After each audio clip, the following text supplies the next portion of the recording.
Okay, so brief GameStop update here today. The day is 2-22-22, the day of the twos. A lot of people were saying, Tuesday, 2 days the day for GameStop. Well, guess what? I wasn't expecting anything. I mean, I think anybody who's been in this a long time, or this stock, or this position, this investment, this saga, legacy, whatever you want to call it, are you really disappointed anymore by hype dates? Like, really? Are we really disappointed? We, of course, a collective group of individual investors who just so happen to like the stock. You really think we're disappointed by Tuesday? I'm not. I'm not disappointed by any one single day anymore. I've, for a while now, really just taken a long-term outlook on this, right? When the mother of all short squeezes comes, it won't be a magic trick, right?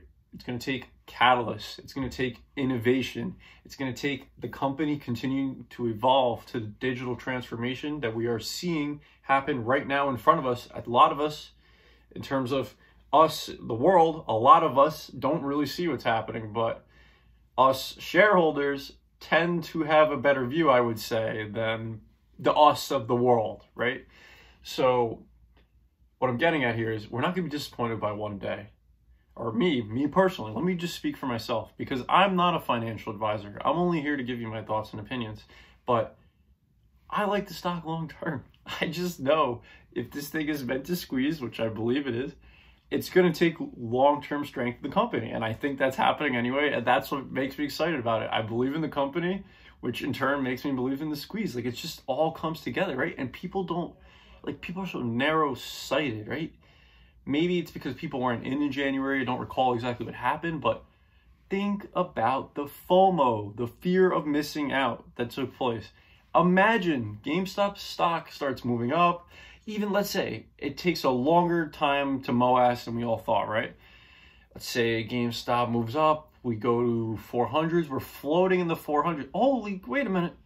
We are staying in the 400s. GameStop is trading at $400 a share. Think about the articles, the people talking about, wait a minute, guys, hey, did you guys see GameStop? It's almost, it's where it was in January of 2021. Like, who would have thought all this time later the company's valued or stock price is higher or what it was before? Think about all the FOMO that might take. Of course, I don't know anything for sure, but I mean, I think the FOMO is going to step in. You don't think people are going to think, oh, here we go again.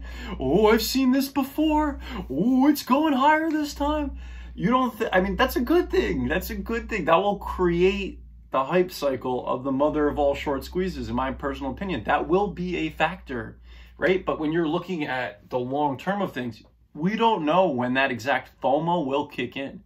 But if you're in it for the long term, more likely than not, you're going to be patiently waiting. And when that FOMO kicks in, you're not going to be buying it. You're like, I've been in this. I like this stock.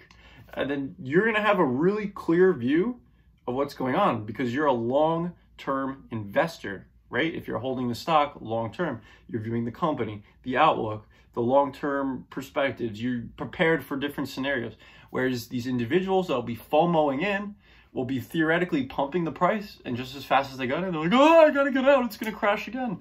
Just like I remember what happened in January 2021. I remember what happened in February 2021. We crashed down right afterwards. So people don't think about the FOMO enough, in my opinion. The fear of missing out. The fear of missing out buyers that will come when we get back near previous highs, right? And before that, we probably already are starting to see it, and I think we're going to see it increasingly, institutional investors, right? This is a legitimate company doing legitimate things, and the vision is starting to become more and more crystal clear. And the general vision, the farther vision back here, looking out, are the shareholders, right?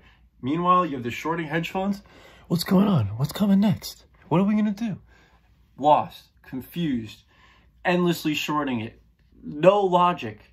Where you have shareholders who are using logic and not emotions and keeping an eye on the big picture. I just like the stock. I am a long-term investor, not a financial advisor. This video is all my thoughts and opinions.